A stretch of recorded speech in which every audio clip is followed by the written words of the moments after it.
Dear students, welcome to all. Last class में हम लोगों ने प्लेन सरफेस से रिफ्रैक्शन की बात स्टार्ट की थी। उसमें डेविएशन और दूसरे एस्पेक्ट्स लेते हुए वेरिएबल रिफ्रैक्टिव इंडेक्स की भी बात की थी। आज की क्लास में हम वेरिएबल रिफ्रैक्टिव इंडेक्स के बारे में थोड़ी और बात करेंगे और एक और special effect total internal reflection के बारे में बात करेंगे और साथ में इनकी क्या क्या एप्लीकेशंस हो सकती हैं इसके बारे में बात करेंगे।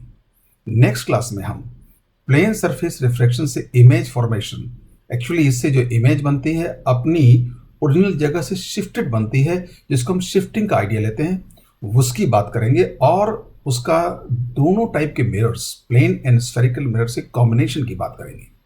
तो आज जो हम ना अपना पूरा आइडिया कंसंट्रेट करेंगे वेरिएबल रिफ्रैक्टिव इंडेक्स और टीआईआर और उनके एलाइड इफेक्ट्स। मैं ये बात इसलिए कह रहा हूँ कि ये टॉपिक नॉर्मली आईआईटी जैसे एग्जाम्स में काफ़ी कम टच किया हुआ है, इसलिए आगे पूछे जाने की पॉसिबिलिटी बहुत ज़्यादा है और इनकी प्रैक्टिकल एप्लीकेशंस बहुत है, इसलिए टॉपिक इंटरेस्टिंग भी है और एग्जाम पॉइंट ऑफ व्यू से इम्पोर्टेंट भी बनते हैं, क्योंकि आईआईटी में कई बार या यूं कहें अक्सर बहुत इनोवेटिव पॉइंट्स को जो पहले नहीं पूछे गए हैं उनको टच किया गया है। तो वेरिएबल रिफ्रैक्टिव इंडेक्स के बारे में और बात करते हुए आज उसको हम थोड़ा कैटेगराइज करेंगे, उसके एनालिसिस के प्रोसेस को हम और अच्छी तरह समझेंगे और उसके एलाइड इफेक्ट्स के बारे में बात करेंगे।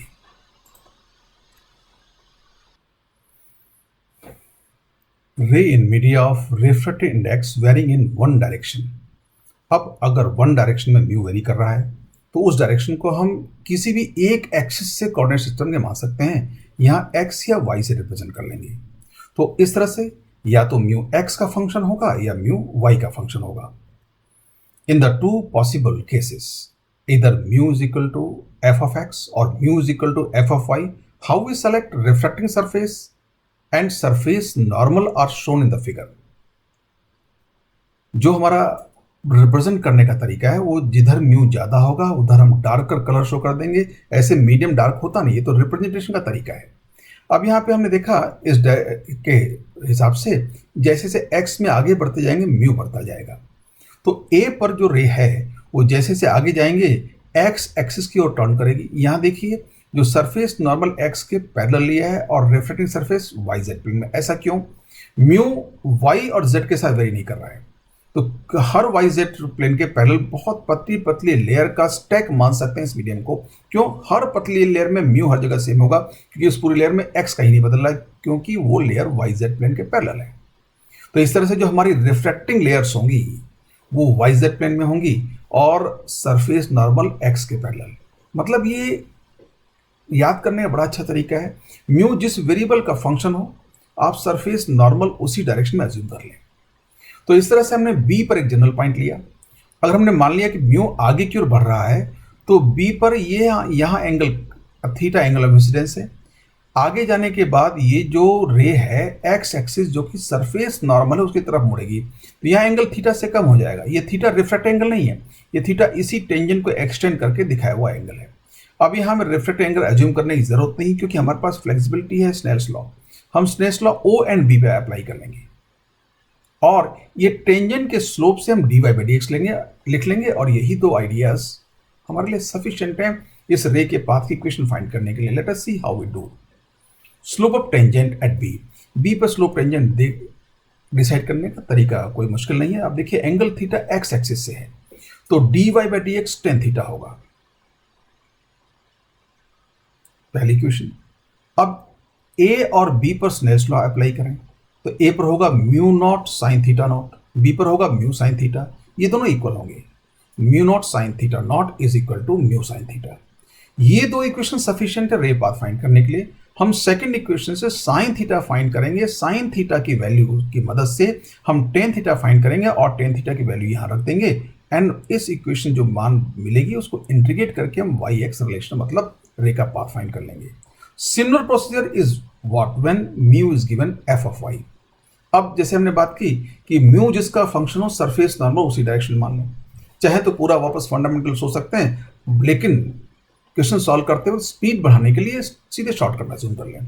अब यहाँ हमने कलर स्कीम के हिसाब से मतलब जो डार्क कलर ऊपर शो किया हमने मान लिया म्यू वाई के साथ बढ़ रहा है, तो यहाँ भी वाई सरफेस नॉर्मल है तो रे जैसे से ऊपर जाएगी सरफेस नॉर्मल की तरफ बढ़ेगी मुड़ेगी तो ये रे का पाथ जैसा दिखाया गया वैसा दिखाई देगा। ये हमने एक एग्जांपल ली, क्योंकि डायग्राम बनाने के लिए म्यू का वेरिएशन कुछ न कुछ तो अज्यूम करना ही होगा। अब यहाँ पे वही दो स्टेप, बी पर आप स्लोप लिखिए। अब स्लोप जैसे देखेंगे, ये टेंजेंट जो है थीटा एंगल वाई से मेजर्ड है, तो ये dy बाई डी एक्स होगा कॉट थीटा। अब थीटा को हमने एंगल ऑफ इंसिडेंस बी पर कंसिडर कर रहे हैं, इसलिए थीटा हमने सरफेस नॉर्मल से मेजर किया है।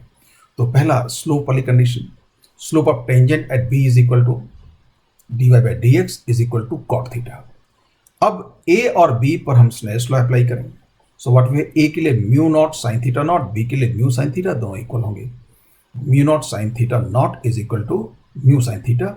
इस इक्वेशन से साइन थीटा मिलेगा, उस साइन थीटा से कॉट थीटा फाइंड करेंगे और उस कॉट थीटा को वापस इस इक्वेशन रख देंगे। आपके दोनों ही केसेस के एनालिसिस बहुत सिंपल है, एक जैसी हैं, कंफ्यूजन ना हो इसलिए दोनों को पैरेलल एक के साथ एक हमने रिप्रेजेंट किया है। अब इनको कुछ क्वेश्चंस में अप्लाई कर लें। अब क्वेश्चंस हम बहुत ज़्यादा नहीं लेंगे क्योंकि प्रोसीजर सबका सेम है।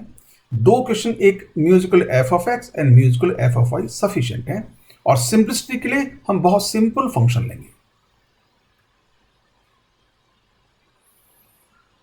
Example 1, a medium of refractive index mu is equal to 1 plus 4x whole root extends to the right of y-axis.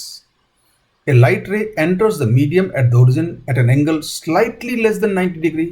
Find equation of the path. अब देखिए जो म्यू मीडियम है वो वाई एक्सिस के right में action कर रहा है, मतलब वाई एक्सिस के इधर एयर है, मतलब म्यू नॉट की वैल्यू 1 होगी वहां पर। नाउ लेट अस सी, सिचुएशन अज्यूम करें। अब यहाँ पे देखिए सरफेस नॉर्मल एक्स के पैरेलल होगा और म्यू एक्स से बढ़ रहा है, तो रे का पाथ सरफेस नॉर्मल की तरफ मुड़ता जाएगा, तो रे का पाथ अज्यूम करना कोई मुश्किल नहीं होगा। अब यहाँ पे ये एक्स वाई अज्यूम कर लिया, ये फंक्शन लिख लिया हमने, ये रे इंसिडेंट। अब एक्स के पैरेलल सरफेस नॉर्मल, तो ओ पर तो एक्स एक्सिस सरफेस नॉर्मल होगी, तो सरफेस नॉर्मल से एंगल स्लाइटली लेस देन 90 मतलब ऑलमोस्ट 90 का बना लिया, theta naught tends to 90। Now जैसे से रे जाएगी वो एक्स एक्सिस की तरफ मुड़ेगी, मतलब रे का पाथ ऐसा होगा। अब यहां पे कोई पॉइंट हम ले लें बी, और बी पर सरफेस नॉर्मल और रिफ्लेक्टिंग सरफेस शो करके हम स्लोप वाली कंडीशन लिखेंगे। ये सरफेस नॉर्मल, बी की कोऑर्डिनेट एक्स वाई ले लिए। अब बी पर टेंजेंट ड्रॉ किया, तो टेंजेंट का जो इधर एंगल थीटा है वो बी पर एंगल ऑफ इंसिडेंस है, ये थीटा एंगल ऑफ रिफ्रैक्शन नहीं है, इसी थीटा को एक्सटेंड किया है, इसलिए कि स्लोप लिखना हमें आसानी से दिख जाए कि dy by dx is here tan theta. So what we do, the initial point is the origin, so Snell's law at O and B.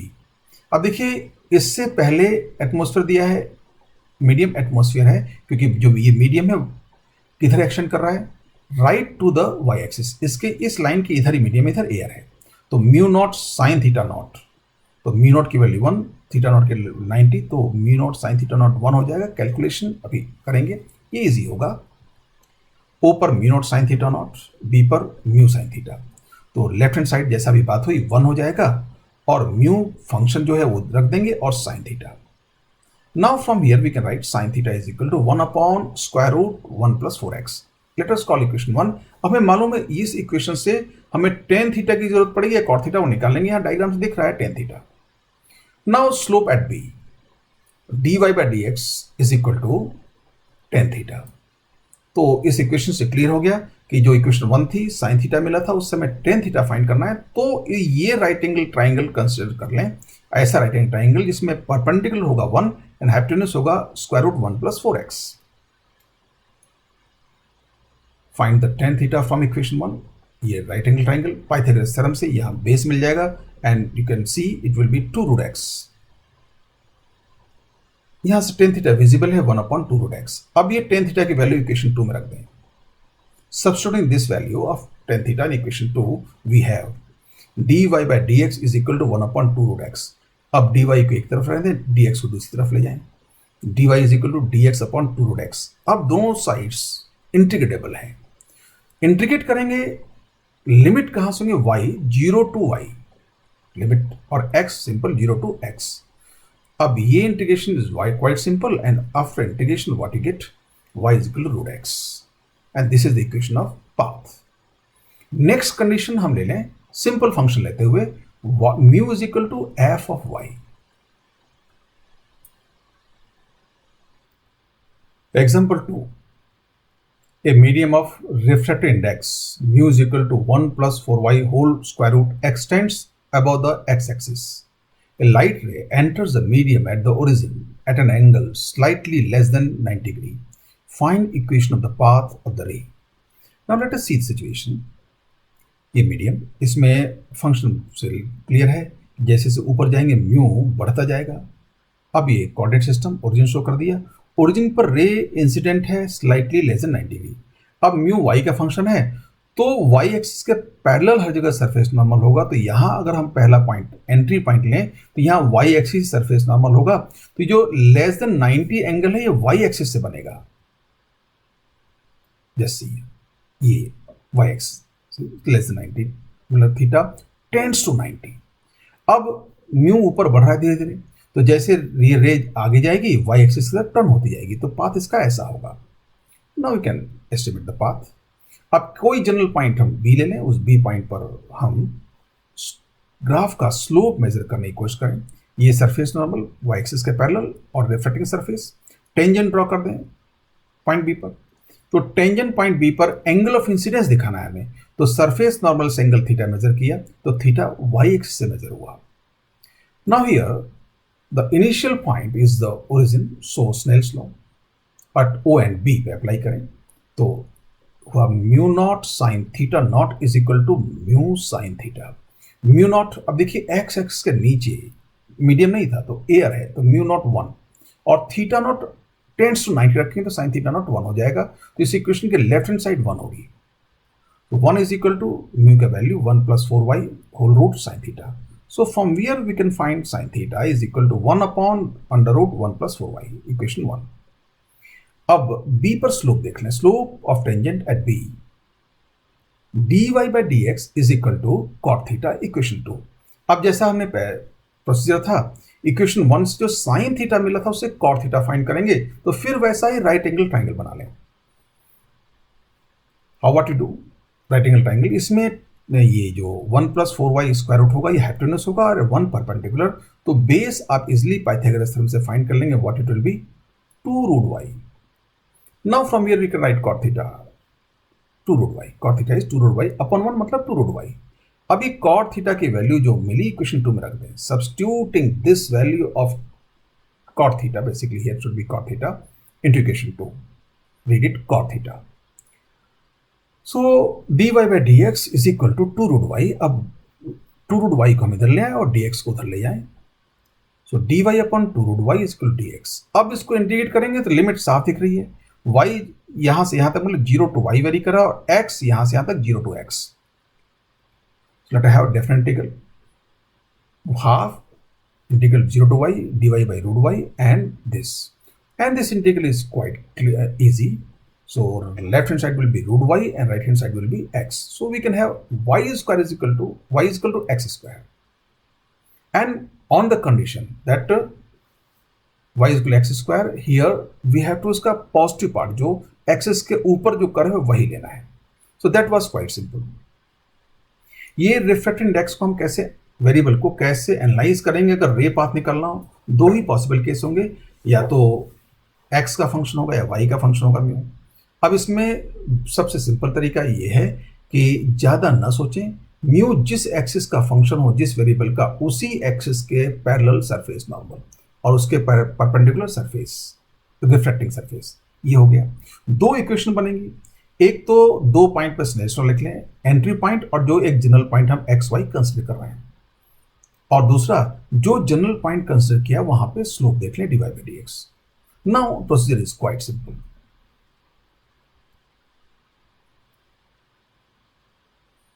Some effects of variable refractive index of the atmosphere. First, lengthening of daytime, second, mirage। Last class में atmosphere के variable mu का day length पे क्या फर्क पड़ेगा ये आपको home assignment दिया था, आज उसको डिस्कस करेंगे। यहां डे लेंथ का मतलब है time between sunrise to sunset. ये वो नॉर्मल डे नहीं 24 आवर्स का, उसमें डे और नाइट दोनों काउंट होते हैं। या डे लेंथ का मतलब हुआ duration between from sunrise to sunset. Now lengthening of day time, इसको कंसिडर करने के लिए, समझने के लिए हम दो स्कीमेटिक डायग्राम लें। इसमें आप देखें, ये अर्थ को ब्लू कलर से ओशियन और ग्रीन लैंड, लैंड को ग्रीन दिखाया गया है। और यहाँ जैसे जैसे हम ऊपर जाते जा रहे हैं, ये टेम्परेचर, ये ग्रेडिंग कम होती जा रही है। अब एक्चुअली एटमॉस्फेयर में क्या होता है, जैसे जैसे हायर जाएंगे एयर की डेंसिटी कम होती है, उसका म्यू कम होता है। तो यहाँ कलर कोडिंग क्या मान ली, जहाँ कलर ज़्यादा डार्क वहाँ म्यू कम। ये अपने ऊपर है, ये कोई। अब देखिए, जब आप प्रॉब्लम सॉल्व करेंगे पेपर पेन पे, तो ये ग्रेडिंग शो नहीं कर सकते, वहाँ तो हमें मेंटली एज्यूम करना पड़ेगा म्यू कैसे कम होगा। अब एटमॉस्फेयर का म्यू जैसे जैसे ऊपर जाएंगे इन एग्रीगेट कम होता है, हमेशा ऐसा नहीं होगा। वो ओवरऑल अगर देखें तो म्यू में कमी होती है। अब देखिए क्या हुआ, यहां से हम पहले सनराइज की बात करें। ये अर्थ हमने नॉर्थ पोल के ऊपर से विजुलाइज किया है, तो earth from west to east turn करती है। तो अगर नॉर्थ पोल्स के ऊपर से विजुलाइज करें तो अर्थ का रोटेशन आपको अपीयर होगा एंटी क्लॉकवाइज। एक बार ध्यान से खुद विजुलाइज करने की कोशिश करें। You are viewing the earth from above the north pole, तो आपको अर्थ कैसे घुमाई दिखाई, एंटी क्लॉकवाइज। तो ये एंटी क्लॉकवाइज दिखा दिया इस तरह से। Now here some person is standing. अब इस पर्सन की स्टैंडिंग ठीक ऊपर, ऊपर मतलब अर्थ के सेंटर से radially away, that point is called zenith. Zenith means above the head. या हम कहें कि जब दोपहर होती है, नून टाइम में जो सन होता है, sun is in the zenith and here is in horizon. Horizon का मतलब होता है कि the plane where sky and earth appears to meet. Horizon ये होता है जहां पे स्काई और अर्थ हमको मिलते महसूस होते हैं, ये हुआ। अब हॉरिजन से नीचे जब सन रहता है तो हम बोलेंगे सन दिखाई दे रहा है। जैसे हॉरिजन से ऊपर आएगा हम बोलेंगे सनराइज हो रहा है। अब देखिए, हमने यहाँ जो सन को कंसिडर किया है, एक्चुअल ट्रू पोजीशन अगर देखें, it is below the horizon. मतलब अभी ये सन एक्चुअली राइज हुआ नहीं है इस आदमी के लिए, लेकिन यहां से जो रह जाएंगे, अब देखिए यहाँ इस पॉइंट पर देखें, यहां से इसको मिलाएंगे सेंटर को, तो ये जो रेडियल लाइन होगी वो सरफेस नॉर्मल काम करेगी। अब हमें मालूम है म्यू ऊपर ज्यादा है अंदर कम है, तो जैसे रे इसको क्रॉस करेगी, रे सरफेस नॉर्मल मतलब रेडियस की तरफ टर्न करेगी, तो मतलब ये रे ऐसे टर्न होगी। ऐसे इस पॉइंट देख सकते हैं, अगर यहां से इसको ज्वाइन करें तो ये सरफेस नॉर्मल, तो ये एंगल ज्यादा होना चाहिए सरफेस नॉर्मल से, ये एंगल कम होना चाहिए, तो रे इधर न जाके थोड़ा टर्न कर जाएगी। और ये वेरिएशन हमने यहाँ पे 4 पॉइंट पे दिखाया है डिस्क्रीट, बट ये कंटिन्यूस वेरिएशन होगा, तो ये रे कंटिन्यूसली वेरी करेगी और ऐसे टर्न करती हुई आएगी। तो इस आदमी को क्या अपेयर होगा, जिस डायरेक्शन से रे उसकी आईज में एंटर हुई है, क्योंकि ह्यूमन आई केवल सेंस करती है किस डायरेक्शन से रे आईज में एंटर करती है, तो इसको सन इधर अपेयर होगा। मतलब अभी सन हॉरिजन से ऊपर एक्चुअली आया नहीं है, लेकिन यहां सन दिखना शुरू हो गया, मतलब सनराइज एक्चुअली होने से पहले दिखना शुरू हो गया।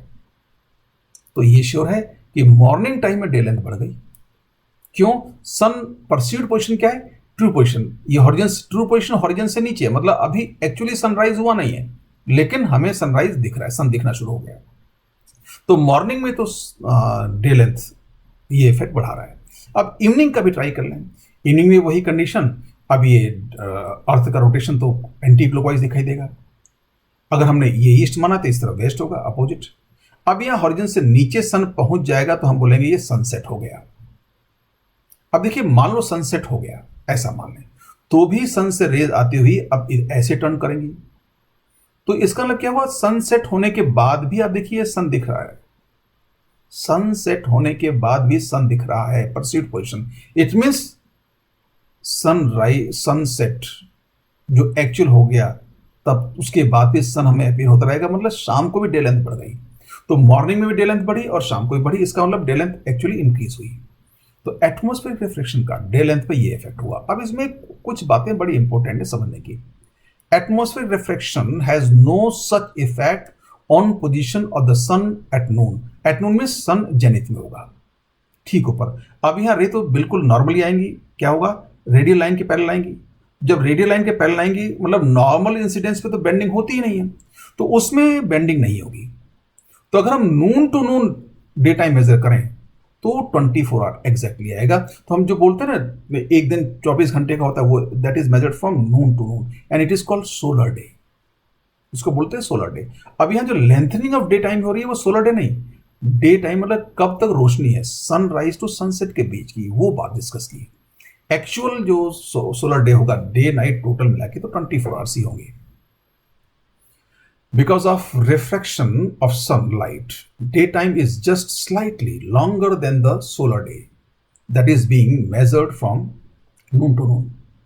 अब ये सोलर डे, इसमें जो क्या नून टू नून तो टोटल दिन और रात आ गई, एक दोपहरी से अगली दोपहर के बीच में रात भी आएगी।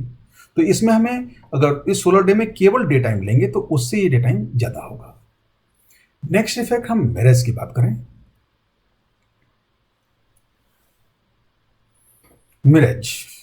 Now let us see how we can define it. It is a naturally occurring optical phenomena in which light rays bend due to non-uniform refractive index of the atmosphere and produce a displaced image of a distant object of or of the sky.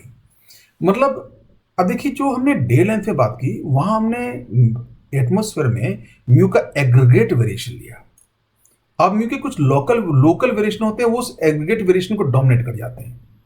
जैसे गर्मियों में जब जमीन बहुत गर्म हो जाती है तो जमीन हीट एब्जॉर्ब करने के बाद हीट को री रेडिएट करती है। तो उस री रेडिएशन के कारण क्या हुआ, अर्थ सरफेस के नियर टेम्परेचर बहुत ज्यादा आएगा और जैसे कुछ मीटर ऊपर तक जाएंगे, फ्यू मीटर 3-4 मीटर्स, टेम्परेचर कम होता जाएगा। और उसके बाद फिर एटमॉस्फेयर इफेक्ट जो हमने पहले लिया था, मतलब वो फिर टेम्परेचर बढ़ता जाएगा। लेकिन यहां हम इफेक्ट कौन सा है, लोकल, अर्थ के सरफेस के बिल्कुल पास। तो डे टाइम में नॉर्मली जब अर्थ बहुत गर्म होगी तो अर्थ सरफेस के नियर म्यू कम होगा और जैसे ऊपर जाएंगे म्यू बढ़ता जाएगा। लेकिन ठीक उसका उल्टा कब होगा, जहां अर्थ बहुत ठंडी है, मतलब बहुत ठंडे, जहां पे आइस जमी हो, ठीक आइस के ऊपर बहुत, या सी है बहुत ठंडे पानी के ऊपर, पानी बहुत ठंडा है तो उसके टच की एयर गर्म बहुत ठंडी होगी तो वहां म्यू ज्यादा होगा और जैसे ऊपर जाएंगे म्यू कम होता जाएगा। तो इन दोनों इफेक्ट में मिरर्स अलग अलग टाइप से ऑब्जर्व होती है। मतलब जो हम दूर के ऑब्जेक्ट देखेंगे उनकी इमेज डिस्प्लेस, मतलब जहां वो है वहां इमेज नहीं कहीं और दिखाई देगी, और वो तो दिखाई देंगे ही, हो सकता है वो ना दिखाई दें बट उनकी इमेज अलग जगह दिखाई देगी। इनको बोलेंगे मिरज। अब दो पॉसिबिलिटीज हैं, या तो इमेज एक्चुअल पोजीशन से ऊपर दिखाई दे या उसके नीचे दिखाई दे। अगर इमेज इसके अकॉर्डिंग हम मिरज को दो क्लासेस में डिवाइड करते हैं। Mirage can be categorized as inferior mirage and superior mirage. अब inferior mirage की बात करें। inferior mirage मतलब जैसे नाम क्लियर है, इसमें जो इमेज दिखाई देगी एक्चुअल जो रियल ऑब्जेक्ट है उससे नीचे दिखाई देगी, और ऐसा सबसे यूजुअली होता है। सबसे यूजुअल मिराज ये है, इसलिए अक्सर इसको मिराज ही बोलते हैं। मतलब मिराज नाम लिया तो ऑब्वियस होगा inferior मिराज, लेकिन जो दूसरी मिराज होगी सुपीरियर, उसके लिए हम सुपीरियर लगाएंगे। In inferior mirage, the mirage is located under the real object. Mirage means displaced image is located under the real object के नीचे होगी। एंड ये अक्सर वहां होगा जहां गर्मी बहुत ज्यादा होती है, मतलब लैंड मास बहुत गर्म है, डेजर्ट एरिया में, या हम दोपहर में सड़क पर निकलते हैं उस जगह, हाईवेज पे। सड़क पे ऐसा क्यों कि रोड ब्लैक होती है, डम एसफाल्ट, डामर जिसको हम बोलते हैं, वो ब्लैक कलर बहुत ज्यादा रेडिएशन एब्जॉर्ब करता है और ज्यादा गर्म हो जाता है। ये इस टाइप से हम डेजर्ट कर देखा। अब देखिए ये डेजर्ट में सैंड सन से गर्मी लेके बहुत ज्यादा गर्म हो जाएगी, तो वो जब गर्मी रेडिएट होगी सन से, तो जैसे पास में जाएंगे तो रेडिएशन ज्यादा है, तो जैसे ऊपर जाएंगे रेडिएशन डेंसिटी कम होती जाएगी। तो अर्थ का टेम्परेचर नीचे ज्यादा होगा, ऊपर कम होगा और कम होगा और कम होगा। तो हम कह सकते हैं कि अर्थ का एटमोस्फेयर का टेम्परेचर, तो एटमोस्फेयर का म्यू अर्थ सरफेस में ज्यादा है, और जैसे ऊपर जाएंगे लोकली ये म्यू क्या हुआ, मतलब म्यू यहां टेम्परेचर ज्यादा, यहां टेम्परेचर कम और कम और कम, तो जहां टेम्परेचर कम हुआ डेंसिटी ज्यादा तो म्यू ज्यादा। और यहां पे क्या होगा, म्यू का वेरिएशन लोकली और सरफेस से थोड़ा ऊपर तक, म्यू जैसे से ऊपर जाएंगे म्यू बढ़ता जाएगा, म्यू बढ़ता जाएगा, मतलब नीचे म्यू कम होता जाएगा।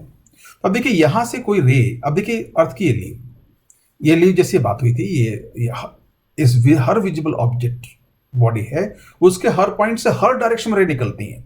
तो इससे इस लीव के इस कोने से निकलने वाली सारी रेज में से हमने केवल दो रे कंसिडर की। एक रे जो नीचे गई, ये नीचे इससे जाएगी, जैसे हम यहाँ पे सरफेस नॉर्मल ऐसे वर्टिकल होगा तो, और रिफ्लेक्टिंग सरफेस हॉरिजॉन्टल होगी, मी का वेरिएशन क्या होगा, वाई हाइट के साथ हो रहा है। तो जैसे से यहाँ पे मान लो मैंने इंसिडेंस पॉइंट कंसिडर किया, तो रे जैसे यहाँ इस लेयर क्रॉस करेगी तो नीचे म्यू कम है, ऊपर म्यू ज्यादा है, तो रे क्या होगा, वाई एक्सिस के से अवे मुड़ेगी, मतलब रे इधर इस तरह टर्न करना शुरू करेगी।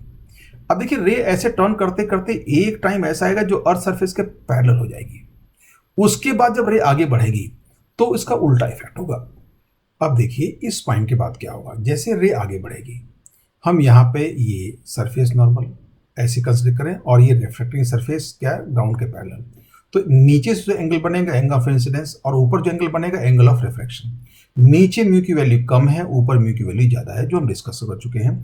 तो रे वाई एक्सिस की तरफ मतलब वर्टिकल की तरफ टर्न होगी, तो ये टर्निंग इस तरह से है।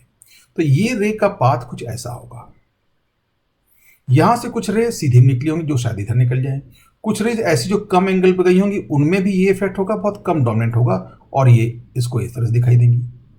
अब इस आदमी की आंखों में लाइट रेज दो डायरेक्शन से आ रही है, एक तो इस तरफ से और एक इस तरफ से। तो इस आदमी को ये जो रे है इसको परसीव कराएगी, ये तो यहाँ पे पेड़ है ही, साथ में ये जो रे नीचे की तरफ से आ रही है वो परसीव कराएंगे कि पेड़ इधर भी है। तो इस पेड़ की हमको एक उल्टी इमेज दिखाई देगी। अब ये इमेज नहीं दिखाई देगी, एक इफेक्ट साथ में और होगा, एयर परफेक्टली स्टिल या स्टैग्नेंट नहीं होती, उसमें थोड़े बहुत मूवमेंट होते रहते हैं। उन मूवमेंट के होने की वजह से क्या होगा, ये जो रेज होंगी अपनी जगह थोड़ी बदलती हुई होंगी, तो ये जो इमेज दिखाई देगी स्लाइटली हिलती हुई दिखाई देगी। तो ऐसा महसूस होगा कि यहाँ पे पानी में इसकी इमेज दिखाई दे रही है। और यही मिरज जो हम डेजर्ट में सबसे डेंजरस इफेक्ट है कि दूर जब मिरज दिखाई देती है तो हमको लगता है पानी पड़ा हुआ है। ये इसको ऑब्जर्व करने के लिए आपको डेजर्ट में जाने की जरूरत नहीं है। आप गर्मियों के दिनों में कभी हाईवे पे सफर करें, सड़क पे, तो बहुत दूर देखें तो कभी कभी आपको सड़क पे ऐसा लगेगा पानी पड़ा हुआ है, वो ठीक यही इफेक्ट है। तो ये जो मिरज है इसमें जो रियल ऑब्जेक्ट था उसकी इमेज नीचे दिखाई दी, इसको इंफीरियर मिरज कहते हैं। और जैसे मैंने बताया कि सबसे ज्यादा कॉमन यही मिरज देखने का है, तो सबसे मोस्ट कॉमन, तो इसको अक्सर मिरज बोलते हैं, इंफीरियर मिरज इतना लंबा नाम नहीं लेते। लेकिन कई बार ऐसा हो सकता है कि ऑब्जेक्ट की इमेज हमको ऊपर दिखाई दे। अब उसके लिए क्या होना पड़ेगा आप समझ सकते हैं। इसमें क्या था, नीचे गर्मी ज्यादा ऊपर गर्मी कम, नीचे हॉट एयर ऊपर कोल्ड एयर, मतलब नीचे से ऊपर जाएंगे म्यू बढ़ता जाएगा। अगर नीचे कोल्ड एयर होती ऊपर हॉट एयर होती तो देखिए क्या इफेक्ट होता, और उसमें बनती है सुपीरियर मिराज। अब सुपीरियर मिराज में समझने के लिए डायग्राम में एक सिचुएशन, सुपीरियर मिराज का एक नाम और है लूमिंग, सुपीरियर मिराज और looming. In superior mirage the mirage is located above the real object, उसके ऊपर होती है। अब इसमें इफेक्ट ठीक उल्टा है, तो कंडीशंस भी ठीक उल्टी होंगी। इसमें नीचे कूलर एयर होगी, ऊपर हॉट एयर होगी, मतलब जब लैंड मास बहुत ठंडा हो, हम ऐसी जगह पे हों जैसे सी किनारे या नदी किनारे जहां पे बिल्कुल ठंडा जमने वाला हो पानी, ऐसी कंडीशन, जैसे हियर ये cold water, very cold water. तो ऊपर जैसे जाएंगे हवा गर्म होती जाएगी, कि पहले पानी कॉन्टेक्ट में ठंडी होगी और धीरे धीरे टेम्परेचर बढ़ता जाएगा, तो ऊपर जो है म्यू की वैल्यू कम हो रही है। तो अब देखिए ये जो बोट है, यहां से मान लो कोई रे निकली, सपोज मैं इस रे की बात करूं या इस रे की, चलो इस रे की बात करते हैं। यहां पे ये आपका नॉर्मल होगा और ये सरफेस, तो यहां पे आप देखिए सरफेस नॉर्मल से ये एंगल जो होगा, ये एंगल क्या होगा, एंगल ऑफ इंसिडेंस। और जैसे ऊपर जाएंगे, ऊपर क्या है, वार्मर, मतलब म्यू कम है, तो सरफेस नॉर्मल से अवे रे मुड़ गई, मतलब रे की टर्निंग इस तरह से हुई। और ये रे टर्न करते करते ये ऑब्जर्वर की आंखें में आई, ऐसे यहां से रे टर्न करते करते ऑब्जर्वर की आंखें में आई। इन रेज को पीछे एक्सटेंड किया तो ऑब्जर्वर को क्या लगा कि एक्चुअली रे तो इस डायरेक्शन से आ रही है, तो उसको बोट यहां दिखाई दी, मतलब अपनी जगह से बहुत ऊपर दिखाई दी। ये लूमिंग कहती है सुपीरियर मिराज। अब इसमें ऐसा भी हो सकता है कि कोई ऑब्जेक्ट हॉरिजन पर, ऐसा हॉरिजन से नीचे हो, मतलब हमको अर्थ पर था लेकिन दिख नहीं रहा है, हो सकता है कभी कभी वो दिखाई दे। ऐसे ही बोट की इमेज पहले स्क्रीन पर दिखाई थी, वो बोट बहुत दूर थी, हॉरिजन से पीछे। मतलब ये ठीक वैसा ही है जैसा कि हम कह दें कि सनसेट या सनराइज की जगह तरफ होता है, सन हॉरिजन से नीचे होता है लेकिन हमें ऊपर दिखाई देता है। तो कई बार ऐसा भी होता है, और इसको हम क्या बोलते हैं, लूमिंग या सुपीरियर मिराज।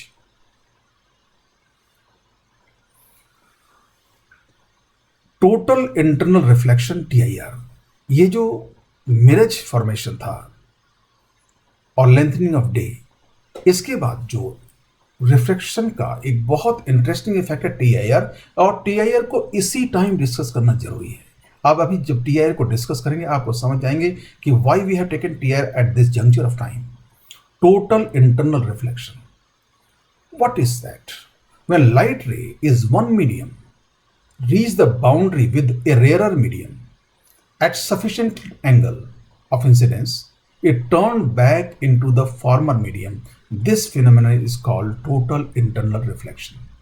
TIR, short में. Let us see.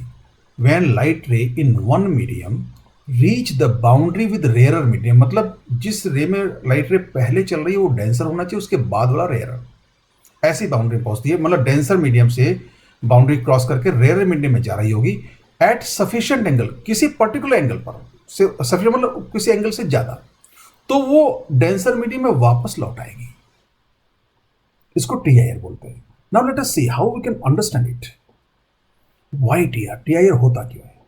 अब देखिए, actually interface of two media is actually a transition layer of finite but very small thickness. Refractive index in this transition layer changes gradually. And now we can model in this way.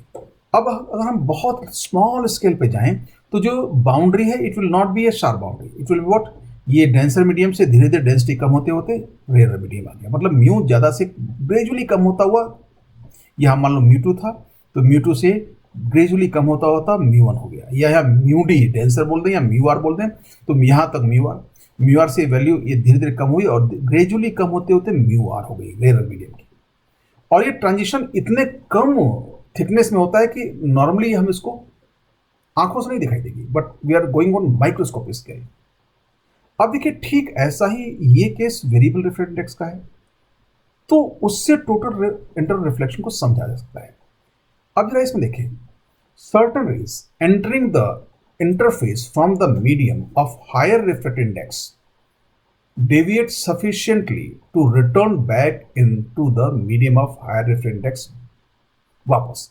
ये ठीक हमारा, अब जो हमने कहा था inferior Miraj में क्या हुआ था, वो जो हमने ट्री लिया था, ट्री से रे नीचे आई, अब उसमें हुआ क्या था, ऊपर नीचे हॉट ग्राउंड था, नीचे एयर हॉटर थी, ऊपर कूलर थी, तो नीचे म्यू कम था, ऊपर म्यू ज़्यादा था. मतलब रे थोड़े से ज़्यादा म्यू वाले मीडियम से कम मीडियम वाले म्यू जा रही थी, तो रे इस तरह से टर्न कर गई थी. यहाँ ही डायग्राम उल्टा कैसे करेंगे. अब मान लो रे यहाँ से आई, तो अब देखिए वह ट्री वाला डायग्राम में सारी रे एक साथ नहीं हुआ था, कुछ पर्टिकुलर रे एक साथ हुआ था. तो अब मान लो किसी पर्टिकुलर एंगल पर रे यहाँ आई, यहाँ आने पर टर्न करने शुरू करेगी, और ये मान लो इसके पैरेलल हो गई तो उसके बाद ये टर्न बैक कर जाएगी. और मान लो इससे कम एंगल लेते हैं हम ये, तो यहाँ पे टर्न करते हुए पैरेलल नहीं हो पाती, तो यहाँ नीचे नहीं लौट पाती, ये वापस में निकल जाती है ऐसे. इसका मतलब साफ है कि किसी ये इससे एंगल नहीं, एक पर्टिकुलर एंगल आएगा, उससे कम एंगल आने वाली रे इतनी टर्न होके पैरेलल होके वापस बैक नहीं हो पाएगी, सीधे निकल जाएगी, वो तो हम बोलेंगे रिफ्रैक्शन. और उस एंगल से ज़्यादा एंगल पर रे आई तो यहाँ पैरेलल होके वापस लौट गई, तो वहाँ हम बोलेंगे टोटल इंटरनल रिफ्लेक्शन TIR हो गया. और वो जो पर्टिकुलर एंगल की वैल्यू होगी उसको हम बोलेंगे critical angle. See in this way. अब इस सरफेस नॉर्मल, अब ये बिल्कुल केस यहां से तक सिमेट्रिक है, तो रे इधर जैसे आएगी और वैसे ही टर्न कर जाएगी, तो ये दोनों एंगल इक्वल होंगे, तो ये लॉ ऑफ रिफ्लेक्शन भी फॉलो करेगी. Theta equal to theta. Inferior mirage is similarly large scale phenomena जो हमने डिस्कस किया. अब आपको समझ में आ गया होगा why we have taken TIR at this juncture of time. And यहां से हमें दो बातें बड़ी इंपॉर्टेंट आई कि एक एंगल होगा, उस एंगल से कम एंगल ऑफ इंसिडेंस पर TIR नहीं होगा, और उस एंगल को हम बोल देंगे क्रिटिकल एंगल, एंड उस एंगल को कैलकुलेट भी करेंगे. और एक बड़ी इंपॉर्टेंट बात हुई, एक्चुअली ये रे पूरी की पूरी टर्न हो गई. एक्चुअल फिनोमेना में क्या होता है कि यहाँ पे रे जो आती है उसका कुछ पार्ट रिफ्रैक्ट होता है, कुछ पार्ट रिफ्लेक्ट होता है. हमेशा रिफ्लेक्शन में क्या होता है, बहुत कम पार्ट रिफ्लेक्ट होता है और मैक्सिमम पार्ट रिफ्लेक्ट हो जाता है, और रिफ्लेक्शन में मैक्सिमम पार्ट रिफ्लेक्ट होता है और कुछ पार्ट इधर एब्जॉर्ब हो जाता है. बट TIR में क्या हुआ, कंप्लीट रे टर्न हो गई. हाँ, यहाँ इस छोटे से ट्रांजिशन रीजन में हो सकता है थोड़ा बहुत एब्जॉर्प्शन हुआ हो. तो अगर हम देखें कि जितनी TIR में क्या होगा, जितनी एनर्जी इंसिडेंट रे में आई ऑलमोस्ट पूरी क्लोज टू 100% रिटर्न बैक हो गई, बट एक्चुअल रिफ्लेक्शन में कभी ऐसा नहीं होगा. तो TIR में जो सबसे क्रिटिकल बात वो ये है, why it is called total internal reflection, कि पूरी की पूरी रे बेंड हो गई, मतलब जितनी एनर्जी आई ऑलमोस्ट उतनी, हम इसको क्लोज टू 100% या फॉर मोस्ट प्रैक्टिकल पर्पज 100% ही मान लेंगे।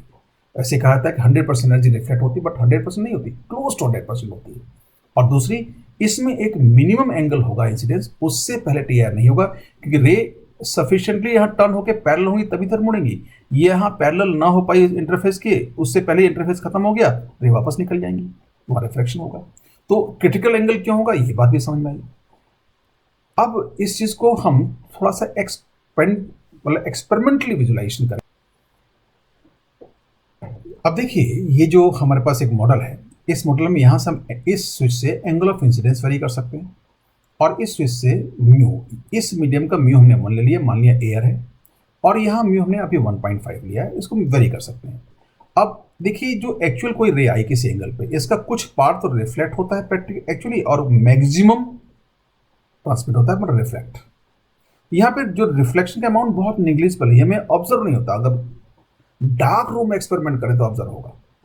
अब देखिए, हम एंगल ऑफ इंसिडेंस को ग्रेजुअली बढ़ाएं तो क्या होगा, ये देखिए, जैसे एंगल ऑफ इंसिडेंस थीटा बढ़ा रहे हैं, ये बढ़ रहा है। अब ये यहाँ पे टीआर हो लग गया, टीआर से ठीक पहले क्या था, अब देखिए ये रे आई, अगर देखें ये, तो एक एंगल ऐसा आएगा जब ये रे सीधे यहां निकल जाए, एक थीटा की वैल्यू क्या आएगी, जब ये रे सीधे इधर चली जाए, उसको बोलेंगे ग्रेजिंग इमर्जेंस। उस थीटा से कम थीटा पर टीआर नहीं होगा, उस थीटा से ज्यादा एंगल पर टीआर होगा, और उसी एंगल को बोलेंगे हम क्रिटिकल एंगल। तो ये हमारे पास एक एक्सपेरिमेंटल विजुलाइजेशन था टीआईआर का। अब टीआईआर का जो एक्सपेरिमेंटल विजुलाइजेशन था, ये थोड़ा सा देखने से कुछ बातें तो क्लियर होती है, हमें कम से कम इमेजेस ध्यान में आई। हम ये बात डिस्कस कर चुके हैं, टीआईआर क्यों होता है, और टीआईआर में क्या क्या होना चाहिए, टोटल एनर्जी रिफ्लेक्ट होती है क्यों होती है, तो अब वो आप रीजन समझ के तो चीज याद रहेगी, और क्रिटिकल एंगल की नेसेसिटी है। अब हम 1 बाय 1 करके इन चीजों को और डिटेल में एनालाइज करें। Critical angle, how we calculate critical angle. अब देखिए, हमने 2 मीडियम लिए, नीचे म्यू डी, ऊपर mu R. Mu D means denser, mu R means rare. Now ray should be incident, must be incident from the denser medium. ये एक रे आई, मतलब ये रे हमने मान लिया ग्रीन कलर से, एक 2-3 कंडीशन लेंगे, हर कलर की रे को अलग अलग कलर शो कर देंगे। इसका मतलब ये नहीं कि अलग अलग कलर की लाइट है, हमें हर रे अलग अलग दिखाई दे इसलिए अलग अलग कलर लिया, और ये रे रिफ्लेक्ट हो गई। इसका कुछ पोर्शन रिफ्लेक्ट हुआ होगा बट वो नेग्लिजिबल है। अब हम एंगल ऑफ इंसिडेंस बढ़ाएं, तो पहले सरफेस नॉर्मल इंसिडेंट अज्यूम कर लें, और ये रेड रे ऐसे एंगल पे आई कि ये टर्न हो क्या, मतलब इंटरफेस खत्म हुआ, उस मॉडल को देखें तो वहां पे पैरेलल हो गई, अब उसके बाद सीधी निकल जाएगी। मतलब यहाँ पे एक एंगल ऐसा इंसिडेंस होगा जिस पर रे क्या होगी, बाउंड्री के पैरेलल चली जाएगी, इसको हम बोलते हैं ग्रेजिंग इमर्जेंस। कौन सा इमर्जेंस, ग्रेजिंग इमर्जेंस। और यही एंगल क्रिटिकल एंगल होगा। इससे ज्यादा एंगल होते रे वापस टर्न बैक हो जाएगी, और उसमें लॉ ऑफ रिफ्लेक्शन फुल होगा। ये ब्लू रे के साथ ऐसा हो रहा है। तो ग्रीन रे क्रिटिकल एंगल से कम एंगल पर है तो रिफ्लेक्ट हो गई, रेड रे क्रिटिकल एंगल पे है तो इसका ग्रेजिंग इमर्जेंस हुआ, और ब्लू रे क्रिटिकल एंगल से ज्यादा एंगल पे है तो इसका टीआईआर हुआ। तो टीआईआर होने के लिए जरूरी है angle of incidence critical angle के से स्लाइटली या ज्यादा हो। क्रिटिकल एंगल पर टीआईआर नहीं होगा, क्रिटिकल एंगल से अगर इनफिनिटली स्मॉल अमाउंट से भी एंगल ऑफ इंसिडेंस ज्यादा हो गया तो टीआईआर होगा। अब देखिए, हमने बाकी रेस को हटा लिया, केवल रेड रे को समझा जो कि क्रिटिकल एंगल पर है। Now we can calculate critical angle, and for that we apply Snell's law. इस एंगल को सिंबल दिया theta C. It is the angle of incidence in the denser medium for grazing emergence in the rare medium. Grazing emergence में, emergence का मतलब interface के parallel जाना, grazing. Snell's law अगर apply करें तो mu D sine theta C ये होगा। यहां क्या होगा, mu are and sine 90, normal single 90 है। स्नेल्स लॉ है mu 1 sine theta 1 is equal to mu 2 sine theta 2। First medium D है, सेकंड मीडियम आर है, so what we can write here, mu D sine theta, D की जगह sine theta C हो जाएगा क्योंकि critical angle है, and mu R sine 90। So what is sine theta C, mu R by mu D. अब ये sure भी है कि साइन थीटा की वैल्यू कभी 1 से कम नहीं होती, तो न्यूमरेटर में रेयरर मीडियम का म्यू आएगा और डिनोमिनेटर में डेंसर मीडियम का म्यू आएगा, from where we can write theta C, that is sine inverse mu R by mu D. So you will never be confused कि थीटा सी के लिए क्या होगा। थीटा सी के लिए हमेशा होगा sine inverse mu of the lesser mu upon greater mu, because sine theta should be less than 1। Now let us take an example, critical angle of glass air interface. Glass का typical refraction index होता है 1.5 और 3/2। Let us for that theta C equal sine inverse mu rarer upon mu denser. Rare की जगह क्या का air मतलब 1 और डेंसर की जगह ग्लास मतलब 1.5, that is sine inverse mu air upon mu glass. Now put the values, sine inverse 1 upon 1.5 और sine inverse 2/3। 2/3 is approximately 6.7 and this value comes to close to 42 degree. Now why I am taking this example? अब देखिए आप बोलेंगे sir ये sir numerical value तो याद करने की जरूरत नहीं है, बट ऐसे डाटा कुछ चीजों को समझने में काम आएंगे। अभी थोड़ी देर बाद मालूम पड़ेगा why this 42 degree angle is very important. So for glass air boundary, critical angle is approximately 42, means less than 45 degree. Now let us see some important factors about air जो हमने अभी ऑब्जर्व किए। फर्स्ट वन, ये सारी रे show कर दी। In TIR, amount of reflection is close to 100%. Normally इसको 100% मान सकते हैं। अनक्लोज टू 100% क्यों होगा? क्योंकि इसमें रे कंप्लीट टर्न कर गई, उसका कुछ पार्ट उधर रिफ्लेक्ट और कुछ पार्ट रिफ्लेक्ट नहीं हुआ। In TIR laws of reflection are valid, मतलब टीआईआर जब हो रहा होगा ब्लू रे के साथ तो सिमेट्री की वजह से जितने एंगल पे इंसिडेंस होगा उतने एंगल पर रे इधर से निकल के जाएगी, मतलब ये लॉ ऑफ रिफ्लेक्शन फॉलो करेगी, इसलिए इसको रिफ्लेक्शन भी बोलते हैं। फॉर टीआईआर रे द इंसिडेंस रे must be in the denser medium, मतलब टीआईआर के लिए जो इंसिडेंस रे हो कहां होनी चाहिए? डेंसर मीडियम में। For TIR angle of incidence must be greater than the critical angle. तो इसमें इंपॉर्टेंट बात 3 है टीआईआर होने के लिए। क्या कंडीशन? रे डेंसर मीडियम होनी चाहिए और एंगल क्रिटिकल एंगल ज्यादा होना चाहिए, और तीसरी बात लॉ ऑफ रिफ्लेक्शन फॉलो करती है। और ये बात क्लोज टू 100% एनर्जी रिफ्लेक्ट होगी, वो टोटल वर्ड से क्लियर हो जाएगा।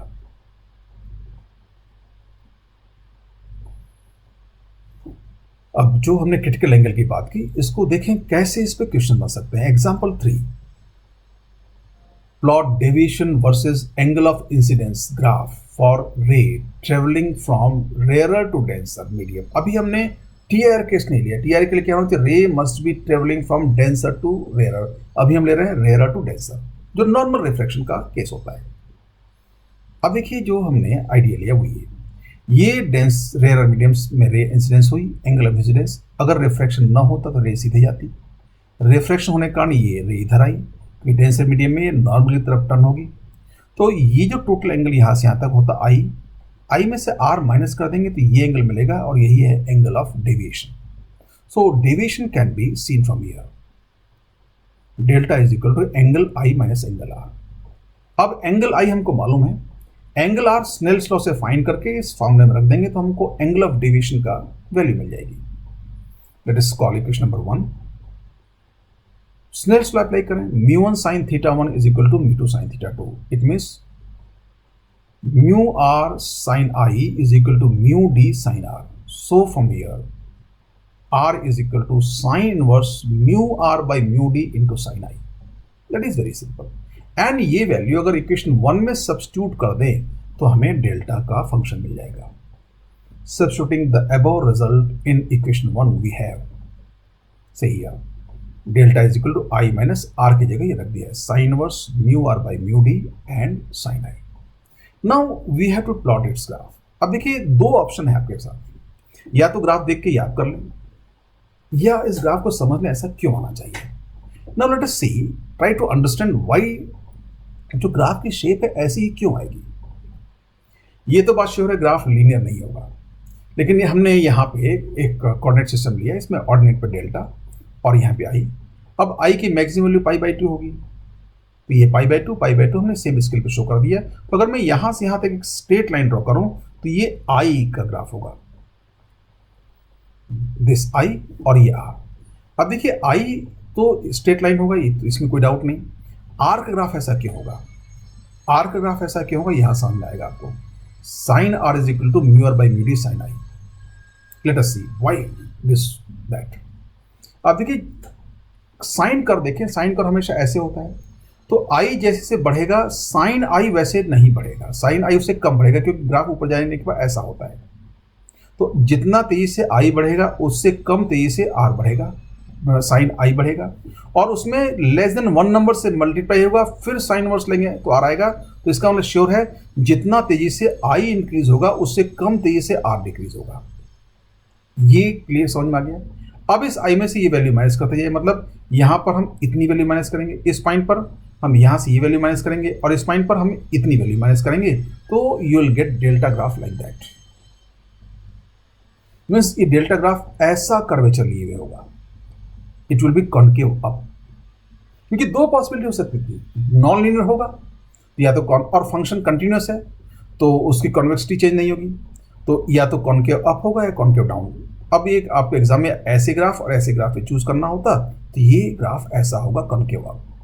तो हम आई और आर के ग्राफ को हटा दें तो ये डेल्टा का ग्राफ हो गया। How delta will deviation will very with angle I in normal reflection, means when ray is entering from rarer medium, crossing the boundary and going into denser medium। इसमें TIR हो ही नहीं सकता। अगर TIR नहीं हो सकता तो रिफ्रैक्शन के लिए एंगल ऑफ इंसिडेंस 0 to π/2 सारे वैलिड हैं। तो 0 से π/2 के बीच में हमें एक कंटिन्यूअस कर्व मिलेगा। TIR में क्या होगा, एंगल आई π/2 से पहले की क्रिटिकल एंगल होगा और वहां फंक्शन बदल जाएगा, डिसकंटिन्यूअस हो जाएगा।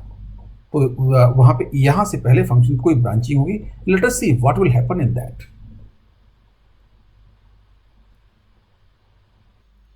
एग्जांपल 4,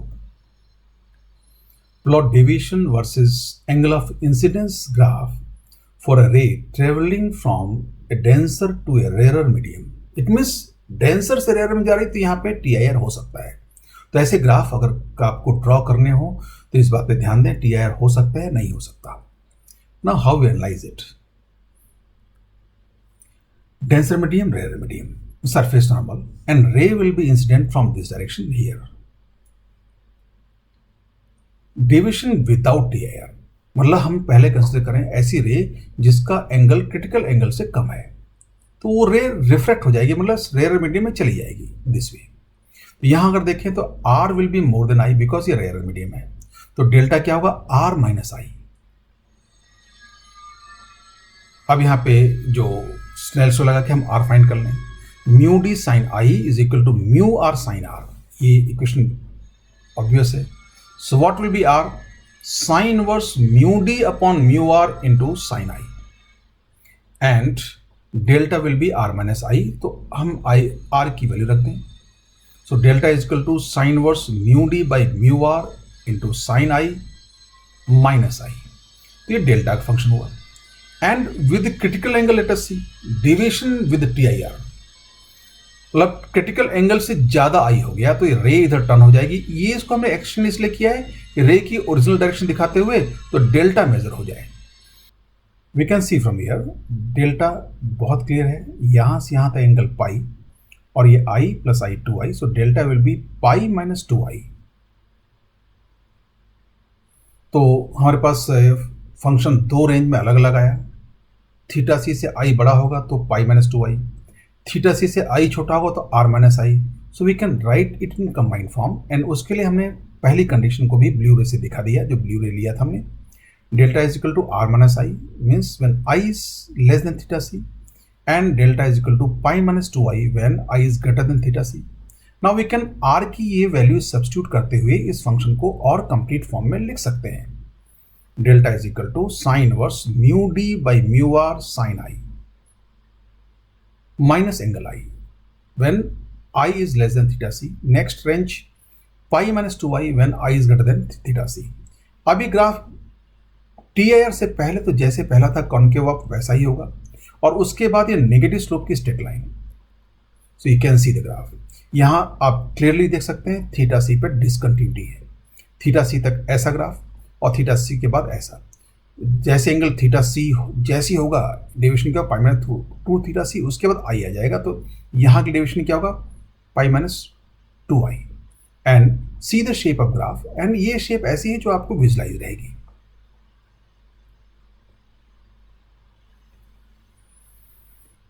एग्जाम्पल 5, डेविएशन के ग्राफ दोनों ही केस में टी आर होगा या नहीं होगा, मतलब रे रेयर से डेंसर में जा रही है तो और डेंसर से रेयर में जा रही है तो, इन दोनों को देखने के बाद हम नेक्स्ट क्वेश्चन की बात करें। A point source of light is placed at a depth D inside water, find the radius of circular area on the surface of water from which light from the source emerge out. मतलब अभी देखिए situation describe की हुई है कि light source कहाँ है, point source water के अंदर, see in this way here light source. अब लाइट सोर्स से तो रे हर डायरेक्शन निकलेंगे। अब देखो इस ये दो हॉरिजॉन्टल रेज के नीचे निकल रेज तो ऊपर जाएंगे नहीं, इनके बाद वाली रे लें तो मैं कुछ एक ऐसे एंगल की रे लेता हूं जो रे ये गई और बाहर निकल गई। मतलब यहाँ पे अगर सरफेस नॉर्मल अज्यूम करते तो ये एंगल थीटा सी से कम है, तब ये रे रिफ्लेक्ट हो गई। व्हाट यहाँ रे डेंसर से रेयर में जा रही तो क्रिटिकल एंगल रीच हो सकता है और रिफ्लेक्शन हो सकता है। अब मान लें हम कोई रे ऐसी करें जो क्रिटिकल एंगल पे जा रही हो, ये ब्लू रे, तो ये क्रिटिकल एंगल पे गई तो ग्रेजिंग इमर्जेंस, मतलब इसके बाद बड़े एंगल पे जो रे जाएगी उसके साथ टी आर हो जाएगा, वो बाहर नहीं निकलेगी सीधे से। मतलब ये हुआ ये यहाँ से ये ऐसा इस पॉइंट के चारों तरफ हो रहा होगा तो एक सर्कुलर एरिया मिलेगा जिसके अंदर की जो रेज हैं वो तो बाहर निकल रही होंगी, बट इसके बाहर वाली रेज बाहर पानी के बाहर नहीं निकल रही होंगी। तो अगर नीचे पॉइंट सोर्स रखा है तो ऊपर हमें एक सर्कुलर पैच मिलेगा जिसमें से ही लाइट बाहर निकल रही है, हमें उसकी क्या फाइंड करनी है, radius. So for that we consider on a critical angle case. So here this angle of incidence is theta C, दोनों तरफ सिमेट्रिकल है। तो एक तरफ का डायग्राम देख लें, अगर ये एंगल थीटा सी है तो ये एंगल थीटा सी होगा, द अल्टरनेट एंगल, एंड ये radius R. Now from this diagram you can visually see that R is equal to D into tan theta C।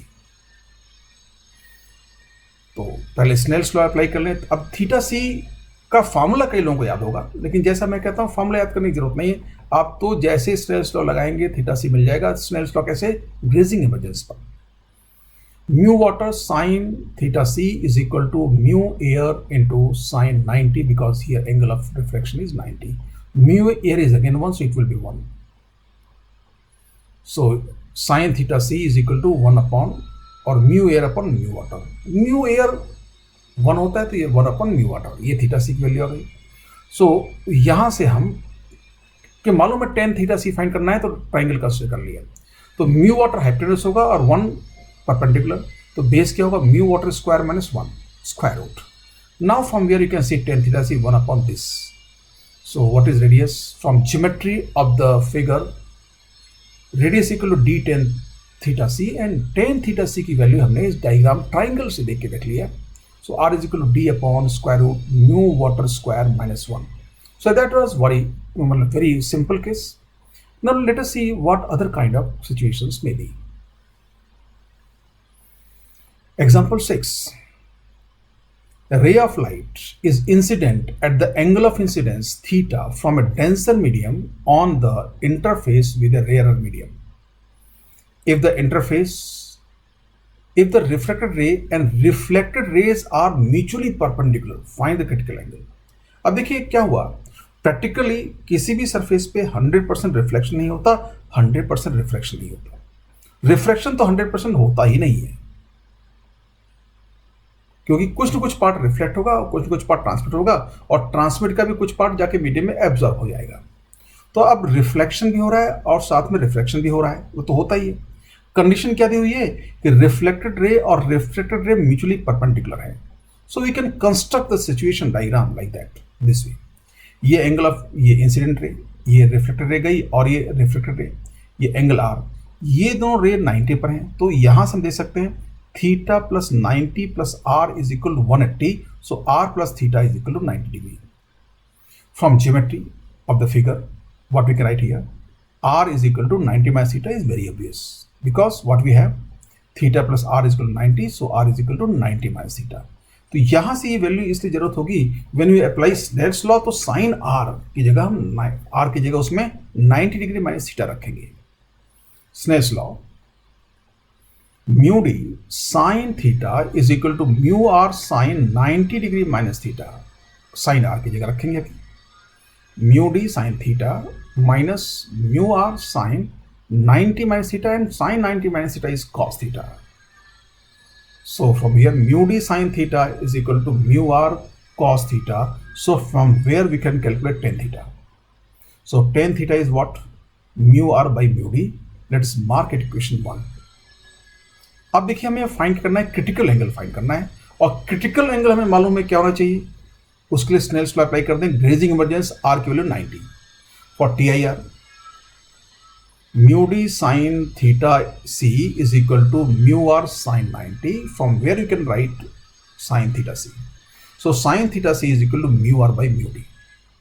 और वैसे आप ध्यान रखें sin theta c is equal to mu का ratio होता है, और इसमें sin theta हमेशा 1 से कम होगा, तो रेयर और मीडियम डिनोमिनेटर में आएगा और denser medium rare medium numerator में आएगा और डेंसर मीडियम इधर डिनोमिनेटर में, क्योंकि बड़ा होता है, ये रेशियो 1 से कम होना चाहिए. अब थीटा सी आ गया. अब इक्वेशन 1 को देखें तो mu R by mu D tan theta है, तो यहां पे हम टेन थीटा लिख सकते हैं. So what we have sine theta C is equal to tan theta, that is what, and theta is C is equal to sine inverse tan theta. तो critical angle clear हो गया, and it is a particular interest, this particular angle of incidence theta at which refracted and reflected ray are mutually perpendicular is called Brewster's angle. ये आगे polarisation जब हम पढ़ेंगे वहां काम आएगा.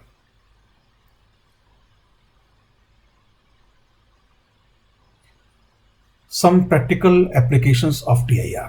अब जैसे हमने वेरिएबल रिफ्रैक्ट इंडेक्स की प्रैक्टिकल एप्लीकेशन ली, lengthening of day times and mirror formation, and ऐसे ही TIR की बहुत सारी प्रैक्टिकल एप्लीकेशंस हैं. अब देखिए एक एप्लीकेशन हमें समझ में आती है कि जहां हमें रिफ्लेक्शन से इमेज बनानी होगी और चाहेंगे कि लाइट की इंटेंसिटी का, ब्राइटनेस का बिल्कुल लॉस ना हो, वहां मिरर यूज नहीं करेंगे, वहां टीआईआर यूज करेंगे. सबसे पहले हम बात लें ब्रिलियंट स्पार्कलिंग ऑफ डायमंड. अब देखिए डायमंड की ब्रिलियंट स्पार्कलिंग क्या होती है. हम नॉर्मल वर्ड में बोलते हैं डायमंड चमकता है, बट इसके पीछे बहुत बड़ी फिजिक्स है. एक तो डायमंड अगर देखें बहुत फेसेस पे कट होता है, तो इसमें रे अंदर जाएगी और कहीं जगह से बाहर निकल, इधर भी निकल सकती है, लेकिन इसकी कटिंग एंगल इस तरह रखते हैं कि रे कहीं से भी जाए, नीचे उसका टीआईआर हो और वापस ऊपर निकले. इस बात ध्यान दें, मतलब रे डायमंड की कटिंग पॉलिशिंग का जो सबसे बड़ा ध्यान रखा जाता है कि रे अपर सरफेस से कहीं से भी एंटर करे, अंदर जाके एक नहीं कई सारी फेसेस पे रैंडमली टीआईआर होते हुए बाहर से कहीं से निकलेगी. तो कहीं से रे गई, कहीं से निकली, पहली बात. दूसरी, अगर देखें तो प्रिज्म की तरह काम करेगा, तो जो रे बाहर निकलेगी उसके कलर अलग अलग हो जाएंगे. अब ये बात हुई, बहुत सारी रेज रे में डायमंड में एंटर कर रही हैं और उससे जो रे निकल रहे हैं उसके अलग अलग कलर्स हैं. लेकिन आप जहां खड़े होंगे वहां से आपको कुछ पर्टिकुलर स्पॉट्स दिखाई देंगे, कुछ पर्टिकुलर स्पॉट्स कलर्स दिखाई देंगे. लेकिन जैसे आपने पोजीशन चेंज की अपनी, या डायमंड ने अपनी पोजीशन चेंज की, तो आपके व्यूइंग एंगल बदलने से वो कलर की जगह बदलेगी, तो डायमंड स्पार्कल करता हुआ दिखाई देगा. और यही डायमंड की ब्यूटी है. अगर डायमंड को स्टैटिक कंडीशन देखें तो उतना ब्यूटीफुल नहीं दिखाई देगा, थोड़ा सा हिलता हुआ होना चाहिए. तो इसी को बोलते हैं सिंटलेट करना, डायमंड स्पार्कल करना, and that is beauty of diamond and how we can understand it. Critical angle for diamond is 24 degree. It is about 24.5, but 24 ले लें. तो कटिंग ऐसी की जाती है इसकी सरफेसेस की कि जहां भी लाइट रे जाए 24 डिग्री से ज़्यादा एंगल बजाय टीआईआर हो. Due to this small cutting, अब ये भी बड़ी बात है, इसका क्रिटिकल एंगल इतना स्मॉल है तो कटिंग बहुत आसान होगी. अब आप समझ सकते हैं कि ग्लास जिसमें क्रिटिकल एंगल 42 डिग्री था, उसका डायमंड कट करना मतलब फेसेस के कितने ज़्यादा अपने को एंगल लेने पड़ेंगे, पीसेस बहुत बड़ा होगा. डायमंड जैसा इफेक्ट आ सकता है, बट डायमंड जैसा इफेक्ट आने के लिए क्रिटिकल एंगल का बहुत छोटा होना जरूरी है. Now, due to this small critical angle, light that enters undergoes TIR at several phases, and during this, diamond works as a prism also. separation of colors also occurs this way. ऐसा सभी race के साथ हो रहा होगा, तो ऐसे अलग अलग जगह से आपको अलग अलग कलर दिखाई देंगे, और जैसे ही आप अपनी पोजीशन चेंज करेंगे, डायमंड पोजीशन चेंज करेगा, आपकी आंखों में अलग अलग कलर अलग अलग जगह से आएंगे, और इसे बोलते हैं sparkling of diamond. Light entering from several faces exit from under several faces. This gives sparkling appearance to the diamond. Poroprism, right angled isosceles prism. Before we proceed, let us see its definition and condition.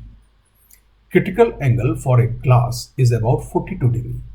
So a ray incident normally on any face other than the longest one will undergo TIR and emerge with a total deviation of 90 degree without any loss in intensity. ये बहुत important बात है. अभी इसे नाम suggest करता है. ये पोरोप्रिज्म कुछ नहीं है, राइट एंगुलर प्रिज्म है isosceles. You can see right, ये दोनों साइड आइसोस्केलेस. अब इसमें क्या कहा, ray incident normally on any face other than longest face ही होगी, चाहे रे इस पे इंसिडेंट हो नॉर्मली, चाहे इस पे इंसिडेंट हो. यहां देखेंगे तो एंगुलर इंसिडेंस क्या होगा, 45, मोर देन 42. तो रे का ये TIR होगा, बाहर नहीं निकलेगी, और रे इधर निकलेगी, और यहाँ अगेन नॉर्मल इंसिडेंस बाहर निकल जाएगी. तो रे जब यहाँ से आई और बाहर रिफ्लेक्ट होकर निकल गई, और टोटल एविएशन 90 गई, पहली बात. और दूसरी बात क्या हुई कि इसमें एनर्जी का लॉस नहीं हुआ, क्योंकि ये TIR है. तो इस कंडीशन में हम प्रिज्म को मिरर की तरह यूज कर सकते हैं. लेकिन ऐसे प्रिज्म को मिरर की तरह यूज करेंगे तो उसमें ब्राइटनेस का लॉस नहीं होगा, और ये बहुत क्रिटिकल एप्लीकेशन में काम आता है. You might have heard the name periscope. Periscope एक बहुत सिंपल डिवाइस है. ये सबमरीन में यूज होता है. सबमरीन पानी के अंदर है, लेकिन पेरिस्कोप से हम पानी के बाहर भी देख पाते हैं. या आप किसी कमरे में बैठे हुए छत के ऊपर से आप बाहर का नजारा देख सकते हैं. How it is constructed periscope, structure ऐसा होता है. अभी पेरिस्कोप ने मिरर से बनाया है. ये एक ऐसी ट्यूब है, यहाँ ओपनिंग है, और ये ऐसी ट्यूब लग फ्री है. अब इसमें क्या हुआ, ये मिरर 45 एंगल पर है, ये मिरर 45 पे. यहाँ से जो भी लाइट आएगी ऐसे रिफ्लेक्ट होकर जाएगी, फिर इस मिरर से रिफ्लेक्ट होकर यहाँ आएगी. तो यहाँ पे जो आदमी ऑब्जर्वर है उसको यहाँ की सारी चीज़ दिखाई देगी. अब मान लो ये छत है, आप छत के नीचे हैं, आप छत के बाहर का सारा देख सकते हैं, चारों तरफ घुमा के. यही सबमरीन में होता है पेरिस्कोप. अब सबमरीन मतलब पनडुब्बी के अंदर है, अब ये पेरिस्कोप बाहर निकला और चारों तरफ घुमा के आप देख सकते हैं बाहर पानी के सरफेस पर क्या क्या एक्टिविटीज हो रही है बिना बाहर निकले. अब अगर हम मिरर यूज करेंगे तो इस रिफ्लेक्शन में और इस रिफ्लेक्शन में इंटेंसिटी का लॉस होगा. तो हो सकता है शाम और मॉर्निंग जब लाइट कंडीशन बाहर कम होती हो तो यहां हमें इमेज क्लियर नहीं दिखाई देगी. अगर यहां प्रिज्म यूज कर लें इस टाइप से, बिल्कुल ये ऐसा राइट एंगल प्रिज्म यूज कर लें, तो रिफ्लेक्शन वर्किंग वही होगी, बट दोनों रिफ्लेक्शन में TIR होगा, इसलिए एनर्जी का लॉस नहीं होगा. So loss in brightness due to reflection in mirror पे. अब इस ब्राइटनेस के लॉस को कम करने के लिए हम इन मिरर की जगह प्रिज्म यूज कर लेंगे like that. See very simple application of this prism TIR. Negligible loss in brightness due to TIR. अब देखिए यही आइडिया एक बहुत ऐसा इक्विपमेंट जो आपने यूज किया है. You might have used binoculars. Binoculars की एक लिमिटेशन होती है, वो ये कि बाइनोकुलर में दो ट्यूब होती है, दो ट्यूब में एक एक लेंस होते हैं. एक लेंस आपकी आंख के पास होता है, एक लेंस बाहर होता है, जिससे चीजें लाइट अंदर आती है. तो जिससे लाइट अंदर आती है उसको ऑब्जेक्टिव लेंस बोलते हैं, और जो लेंस आपकी आंख के पास होता है उसको आई लेंस. अब कंडीशन क्या है, आई लेंस के बीच के डिस्टेंस आपकी आंखों के डिस्टेंस के बराबर होनी चाहिए. लेकिन बाइनोकुलर से हमें ज्यादा एरिया कवर करना है, और बाइनोकुलर के लेंस बड़े होने चाहिए आगे वाले की, ज्यादा लाइट कलेक्ट करें, तो आपकी उनके बीच की डिस्टेंस आईज की डिस्टेंस से ज्यादा करनी पड़ेगी. And how it is done, से दिस वे.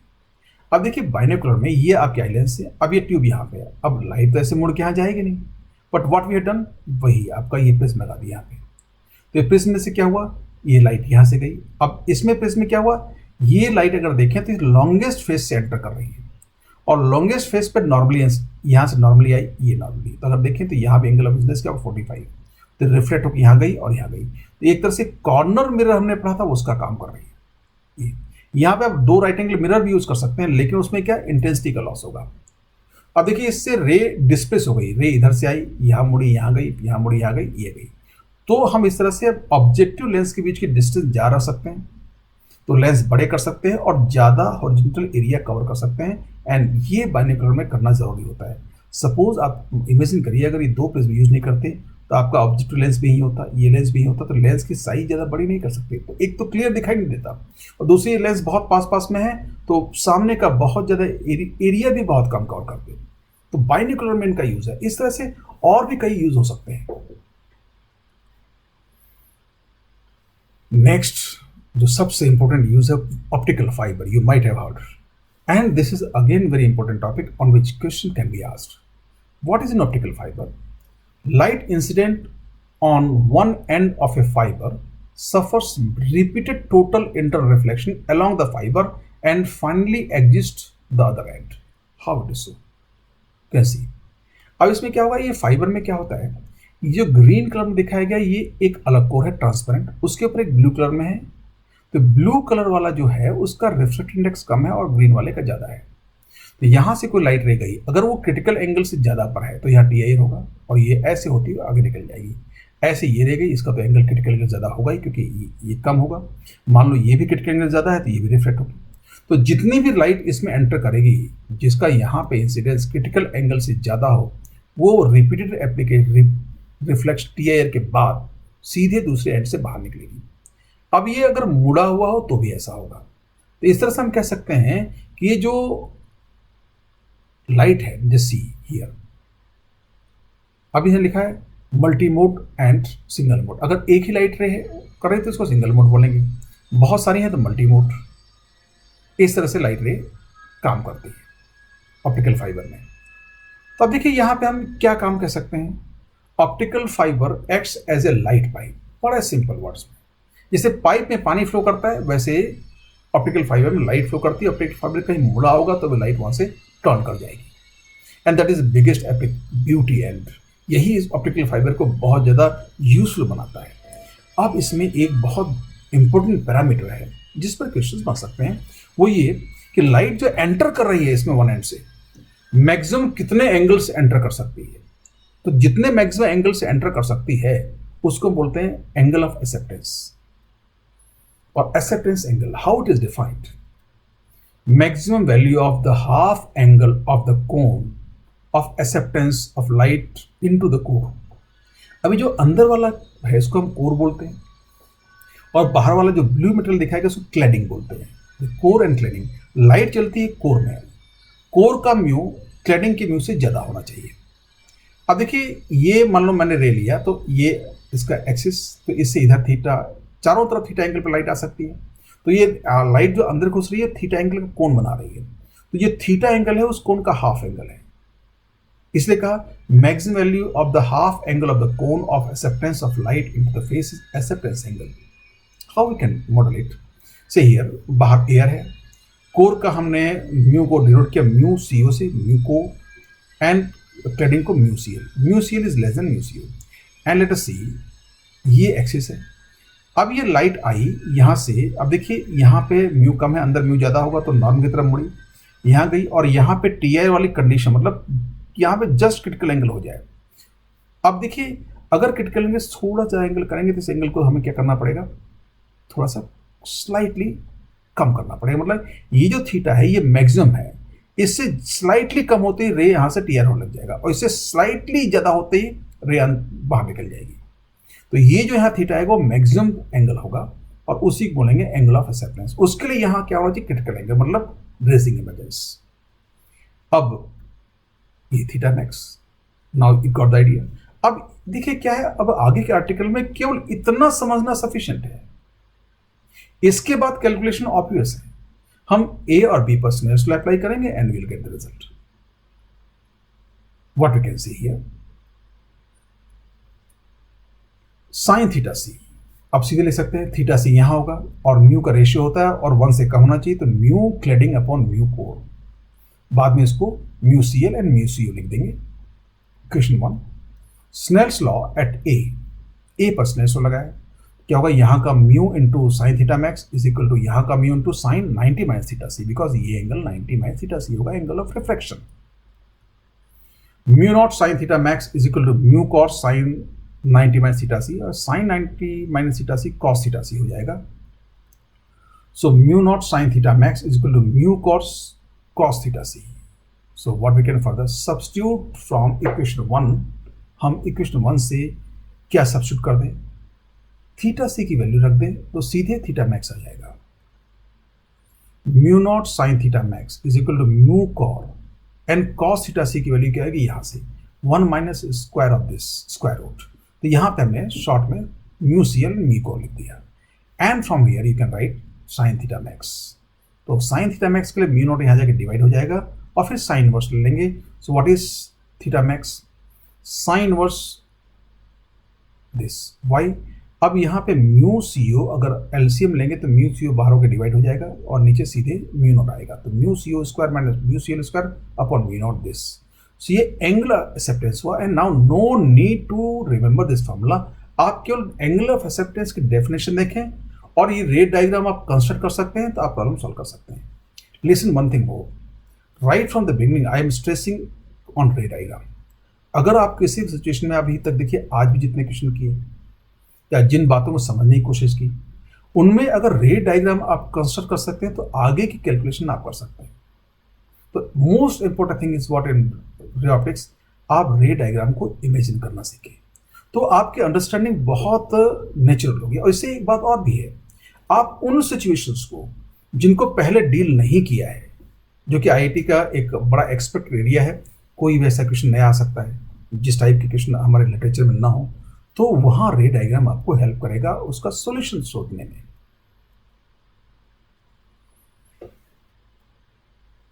एग्जाम्पल 08. एग्जाम्पल 08 जब ऑप्टिकल फाइबर की बात की तो उस पर डिस्कस कर. Late us see what the example. A portion of straight cylindrical glass rod of radius r and refractive index mu is bent into an arc of circle of radius r. A cylindrical beam of light of radius r incident normally on one end emerges only from the other end and no portion of the light beam leaks anywhere from the curved surface. Find radius of arc. मतलब क्या है, अभी बात हुई कि जो optical fibre band करेगा तो भी लाइट बाहर नहीं निकलेगी, उसके साथ मुड़ के आगे बढ़ जाएगी टीआर होते हुए. तो यहाँ उसी मॉडल को समझने के लिए हमने क्या किया कि स्मॉल आर मतलब जो उसका कोर है उसकी रेडियस स्मॉल आर है एंड डिफरेंट इंडेक्स म्यू है. ठीक, बाहर हमने एयर ले लिया, सिंपलिसिटी ट्रेडिंग को हमने एयर मान लिया. अब ऐसा जो वायर था उसको हमने यूं टर्न किया रेडियस आर, मतलब कोर की जो एक्सिस है वो आर कैपिटल रेडियस पर टर्न होगी और सर्कल ऑफ आर्क है. अब इस टर्न में यहां से लाइट आए और यहां निकल जाए, ऐसी कंडीशन में मैच करनी है. So what we can say this situation. अब ये ग्रे कलर में हमको वो कोर दिखाया गया है, बाहर एयर है, एयर को क्लेडिंग मान लो. ये लाइट आई, हमारी कंडीशन क्या है, लाइट यहां से ऐसे निकल जाए. अब आपको क्लियर है, small R is the radius of this core and R is the radius of turn arc. So what it should be, हर रे का टी आर हो. अगर हम देखें तो यहां से अगर मैं इस रे को कंसीडर करूं, ये को यहां मिलाऊं तो you can visualise this angle of incidence because ये रेडियस ही नॉर्मल होगी और यहां मिलाएं और इसको करें तो अब देखिए ये सबसे छोटा एंगल ऑफ इंसिडेंस होगा सबसे बॉटम लोएस्ट रे का. ध्यान दें इसको. और सारी रेस को आगे बढ़ाएं और रेडियस को उस पॉइंट में मिलाएं तो आपको विजुलाइज हो जाएगा जो लोएस्ट रे है उसका जो रेडियस से एंगल बनाएगी वो सबसे कम होगा. मतलब this is the smallest angle of incidence. अगर ये smallest angle of incidence critical angle से ज्यादा हो जाए या जस्ट क्रिटिकल एंगल हो जाए तो हर रे का टी आर होगा क्योंकि बाकी रे का तो एंगल ज्यादा है ही. Now just see to solve this problem only this thought is important. Again how we can thought, सोचा कैसे, रे डायग्राम मेंटली सोचा. अब उसी रे डायग्राम को बनाते हैं.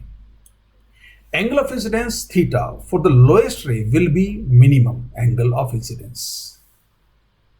नाउ लेट्स सी, सारी रे को हटा दी हमें, ये सबसे मिनिमम होगा और अगर थीटा सी हो जाए तो हमारी कंडीशन फुलफिल हो जाएगी. For the given condition to fulfil what, theta is equal to theta C और theta should be slightly greater theta C, पर इतना कम बड़ा है कि उसको हम थीटा सी ही ले लेंगे. तो ये इधर रिफ्लेक्ट हो गई और बाहर निकल गई तो सारी रेस बाकी तो बाहर निकलेंगे, मतलब टी आर होगा ही सबके साथ. अब दोनों तरफ हम साइन ऑपरेट कर दें. So sine theta is equal to sine theta C. Because sine theta C की वैल्यू 1/μ रख सकते हैं और साइन थीटा की वैल्यू यहाँ ज्योमेट्री से ले सकते हैं. What is sine theta? Perpendicular upon hypotenuse. And hypotenuse अगर की वैल्यू देखें तो यहाँ तक आर है और ये स्मॉल आर, तो ये पूरा यहाँ से हो गया capital R plus small R. और परपेंडिकुलर यहाँ से यहाँ तक कैपिटल आर होता और ये स्मॉल आर होता यहाँ से, तो ये कितना बचा? Capital R minus small R. So sine theta is capital R minus small R upon capital R plus small R. And sin theta c is 1/μ. And by transforming the terms, you can find capital R. And that will be R into μ plus 1 upon μ minus 1. So, ये particular example हमको ये show करता है कि optical fibre ऐसा नहीं कि हम किसी भी रेडियस पर टर्न कर देंगे. जो टर्निंग रेडियस होगी कैपिटल आर, वो कोर की radius as well as mu दोनों पर डिपेंड करेगी. तो ऑप्टिकल फाइबर को यूज करते वक्त उसकी टर्निंग रेडियस क्या होगी, इन सब चीज़ों को कैलकुलेट किया जाता है. So that is again very important idea. तो ऑप्टिकल फाइबर में जो हम इस लेवल पे जो दो मोस्ट इंपॉर्टेंट आइडिया एनालाइज कर सकते हैं वो था एक angle of acceptance and radius of turning.